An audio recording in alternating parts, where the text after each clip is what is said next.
Hello good evening everybody, my name is Shubham Jagdish and welcome back to the channel. तो CBSE वाले बच्चों, ये particular chapter आपका basics और मजबूत करने जा रहा है। तो अगर तुम चैनल पे नए हो तो जल्दी से सब्सक्राइब कर लो। और आज के वीडियो में हम डिस्कस करेंगे बेसिस ऑफ अकाउंटिंग।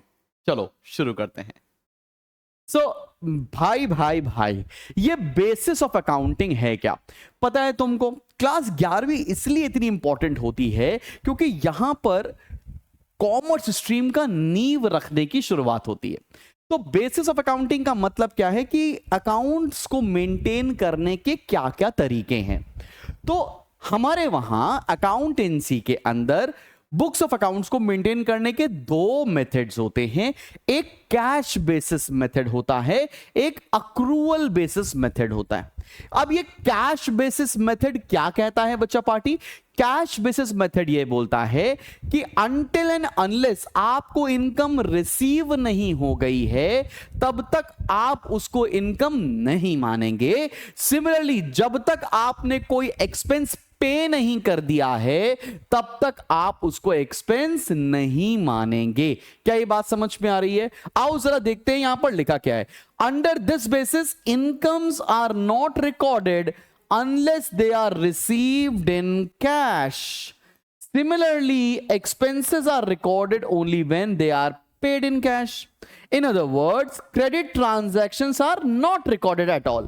अभी यहां पर उधार के ट्रांजैक्शन की कोई भी जगह नहीं होती है। उधार के ट्रांजैक्शन को रिकॉर्ड नहीं किया जाता है। ये किसके अंदर बता रहा हूं मैं आपको? कैश बेसिस ऑफ अकाउंटिंग के अंदर बता रहा हूं। अब एक एग्जांपल लेते हैं तो आपको समझ में आएगा। एक एग्जांपल क्या कह रहा है? बोला है following information is obtained from the books for the books of mister Shekhawat for the year ended 31 मार्च 2025। ठीक है, अभी हमको यहां पर कैश सेल्स दे रखी है 5,20,000 रुपीज की।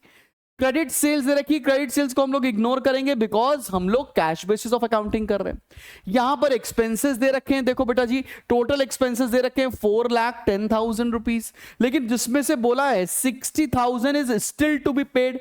मतलब 60,000 अभी पे नहीं किए, तो पे कितना कर दिया? 4,10,000 में 60,000 अभी नहीं पे किया, इसका मतलब 3,50,000 आप कैश में पे कर चुके, तो ये एक्सपेंस हो गया। बोला नेट प्रॉफिट निकालो। अभी देखो सेल्स कितने की है? 5,20,000 कैश सेल्स है कि नहीं बेटा जी? इसमें से हम क्या माइनस कर दे? एक्सपेंसेस 3,50,000 रुपए के। कितना बच जाएगा? फटाफट से इसको सॉल्व कर सकते हो। चलो भैया घटा देते हैं इसको। कितना आएगा? 5,20,000 माइनस 3,50,000, ये आया 1,70,000। ये हो गया आपका नेट प्रॉफिट। समझ में आया कैश बेसिस ऑफ अकाउंटिंग हम कैसे करते हैं? क्लियर है सब बच्चों को? बच्चा पार्टी अब बढ़ते हैं अगले टॉपिक पर। यह है अक्रूवल बेसिस ऑफ अकाउंटिंग। क्या होता है अक्रूवल? बोले तो ड्यू बेसिस पर अकाउंटिंग करना। मतलब यहां पर कैश में होने वाले ट्रांजैक्शंस को तो हम रिकॉर्ड करेंगे ही, साथ में जितने क्रेडिट ट्रांजैक्शंस हैं उनको भी रिकॉर्ड करना पड़ेगा। आओ जरा देखते हैं इसको डिटेल में। Under this basis incomes are recorded when they are earned or accrued irrespective of the factor whether the cash is received or not। Income अगर ड्यू भी हो गई है, आपने रिसीव की हो या ना रिसीव की हो, तब भी इसको रिकॉर्ड किया जाएगा। सिमिलरली एक्सपेंसेस की अगर हम बात करें, expenses are recorded when they are incurred or become due and not when the cash is paid for them. मतलब अगर एक्सपेंसेस ड्यू भी हो गए हैं तो भी हम उसको रिकॉर्ड कर लेंगे, चाहे बदले में कोई एक्सपेंस पे किया गया हो या ना पे किया गया हो। आसान भाषा में अगर हम बात करें बेटा जी, तो हम यहां पर कैश ट्रांजैक्शंस के साथ साथ क्रेडिट ट्रांजैक्शंस को भी रिकॉर्ड करते हैं। यह सबसे बढ़िया तरीका होता है अकाउंटिंग करने का, और यह बिल्कुल जेन्युइन तरीका है, और पूरी दुनिया में अक्रूवल बेसिस पर ही अकाउंटिंग करी जाती है। अब मैं एक क्वेश्चन ले रहा हूं जिससे आपको बहुत सारी बातें मैं डिटेल में समझा सकूं। चलिए शुरू करें, क्वेश्चन करके दिखाएं। चल भाई ये क्वेश्चन क्या कह रहा है, आओ देखते हैं। लिखा है mister Ghosh gives the following information for the year ended 31st March 2025। हमको यहां पर कैश परचेजेस दे रखी है 15,000 रुपीज की, सिमिलरली कैश सेल्स दे रखी है, क्रेडिट परचेजेस क्रेडिट सेल्स दे रखी, क्रेडिट मतलब उधार होता है बेटा, इनकम रिसीव्ड दे रखी है 80,000, income received in advance including in 80,000, और देखो एडवांस इनकम भी आपको दे रखी है, income due but not received due income भी दे रखी है, एक्सपेंसेस पेड इन एडवांस भी दे रखा है, और साथ ही साथ एक्सपेंसेस नॉट येट पेड भी दे रखा है। अब बोला है कैश बेसिस पर अकाउंटिंग करके दिखाओ नेट प्रॉफिट कितना आएगा, और अक्रूवल बेसिस पर करके दिखाओ, कोई दिक्कत नहीं। मैं यहां पर कैश बेसिस कर दूं, चलो सॉल्व करते। पहले यहां पर मैं आपको कैश बेसिस से सॉल्व करके दिखाता हूं। कैश बेसिस में कैश परचेजेस, भाई एक्सपेंसेस में क्या क्या है, सेल्स कितने की दे रखी है, 40 लाख रुपए की सेल्स है, 40 लाख रुपए की। परचेजेस कितने की है, एक्सपेंसेस कितने हैं, मोटा माटी तरीके से बात करें तो 15 लाख रुपए का तो परचेज हो गया। उसके बाद क्या दे रखा है, इनकम रिसीव्ड इन एडवांस, अच्छा इनकम रिसीव्ड भी दे रखा है 80,000, तो सेल में हम ये भी ऐड कर लेंगे। साथ ही साथ आपको क्या दे रखा है, कोई और एक्सपेंसेस दे रखे हैं, जी हां एक्सपेंसेस पेड दे रखे हैं 8,50,000। ठीक है भाई, और कुछ तो पे किया नहीं है। ठीक भाई, चलो अब आओ निकालते हैं। तो 40,80,000 सॉल्व करो 40,80,000 माइनस करते हैं 15 लाख माइनस 8,50,000, यह आ गया 17,30,000। तो पहले केस से कैश बेसिस से आपका जो प्रॉफिट आ रहा है बेटा जी, वो आ रहा है 17,30,000 रुपए। सबको समझ में आ गया हमने किया क्या है, हमने जितना भी पैसा रिसीव हुआ है उसको इनकम मान ली है, जितना भी पैसा पे किया है उसको एक्सपेंस मान लिया है, और फटाफट से सॉल्व कर दिया।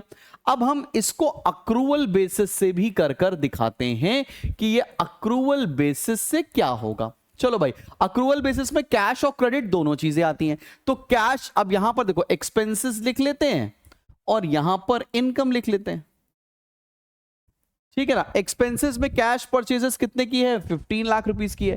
कैश सेल्स कितने की है, 40 लाख रुपीस की है। फिर क्रेडिट परचेजेस 3 लाख रुपीस की है, वो भी यहां पर ऐड हो जाएगा बेटा जी। फिर क्रेडिट सेल्स 5 लाख रुपए की है, वो यहां पर ऐड हो जाएगा। फिर इनकम रिसीव दे रखी है, हमको इनकम कितनी मिल गई है, 80,000।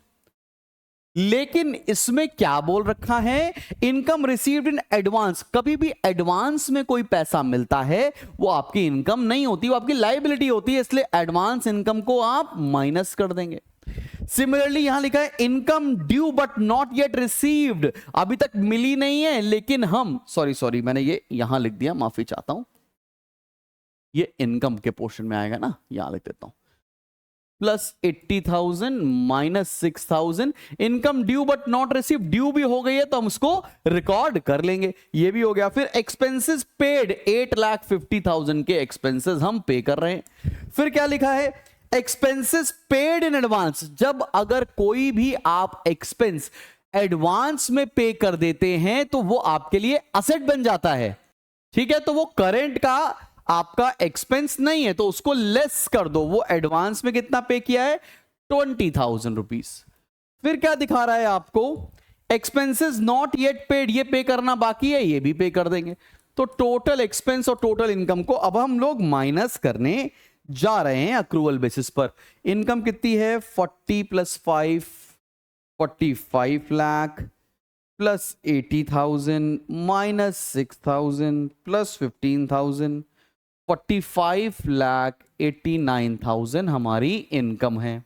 एक्सपेंस कितने हैं, 15 3 18 18 26 लाख 50,000, 26 लाख 50,000 माइनस 20,000 प्लस 45,000, ये आ रहा 26 लाख 75,000। अब दोनों को माइनस करते हैं, 45 89, ये आ रहा है 19,14,000, 19,14,000 जो आया ये आएगा प्रॉफिट।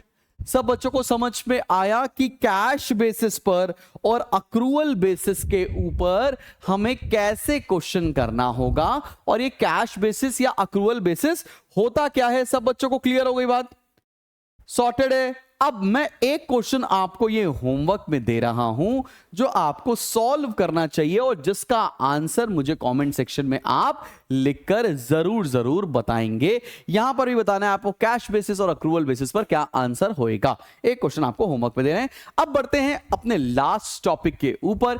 ये लास्ट टॉपिक क्या है? लास्ट टॉपिक है कि कैश बेसिस और क्रेडिट बेसिस जो अक्रूवल बेसिस है उसका डिफरेंस क्या है। आओ जरा देखते हैं बेटा। सबसे पहली बात करें तो कैश बेसिस सिर्फ और सिर्फ कैश ट्रांजैक्शंस को रिकॉर्ड करता है और अक्रूवल बेसिस जो होता है वो कैश और क्रेडिट ट्रांजैक्शन दोनों को रिकॉर्ड करता है। अगर हम बात करें इनकम की तो सिर्फ कैश में मिली हुई इनकम को हम रिकॉर्ड करते हैं और अक्रूवल बेसिस में जो कैश में इनकम मिल जाती है और जो मिलने वाली है क्रेडिट इनकम है उसको भी रिकॉर्ड करते हैं। सिमिलरली एक्सपेंसेस सिर्फ कैश वाले रिकॉर्ड होंगे और यहां पर कैश और क्रेडिट दोनों एक्सपेंसेस को रिकॉर्ड किया जाएगा। यहां पर आउटस्टैंडिंग एक्सपेंसेस कोई भी चीज जो बकाया है उसको रिकॉर्ड नहीं किया जाता है। यहां पर सारे आउटस्टैंडिंग एक्सपेंसेस को भी रिकॉर्ड किया जाता है। सो इतनी सी बात अगर आपको प्रिपेयर हो जाती है, किसी भी तरह की दिक्कत नहीं आती है, तो मेरे हिसाब से इतनी पढ़ाई करके रख लीजिएगा। This is it. एक दो डिफरेंसेस और अगर आप देखना चाहें तो मैंने यहां लिख दिया है। लीगल पोजीशन की बात करें, this is not recognized under companies act. Reality में अक्रूवल बेसिस ही चलता है। अगर हम बात करते हैं करेक्ट प्रॉफिट और लॉस निकालने का तो कैश बेसिस पर करेक्ट प्रॉफिट और लॉस नहीं निकलता है, अक्रूवल बेसिस पर एग्जैक्ट करेक्ट प्रॉफिट और लॉस निकलकर आता है।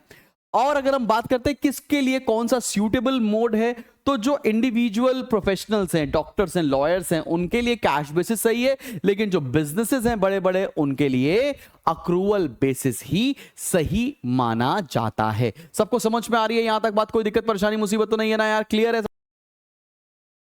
चलो भाई, so this is it from the entire chapter of yours. और इसके बाद हम लोग मिलते हैं अपने नेक्स्ट वीडियो में जिसमें हम अगला चैप्टर वन शॉट में पूरा पूरा कंप्लीट करने वाले हैं। कैसा लग रहा है आपको क्लासेस जरूर कमेंट सेक्शन में लिखकर बताइएगा। एंड सबसे इंपॉर्टेंट बात यह है कि जाकर फटाफट से इसके नोट्स डाउनलोड कर लो हमारे फ्री स्टडी मटेरियल सेक्शन से। टिल देन टेक केयर, मिलते हैं बहुत जल्द नेक्स्ट वीडियो में। Bye bye.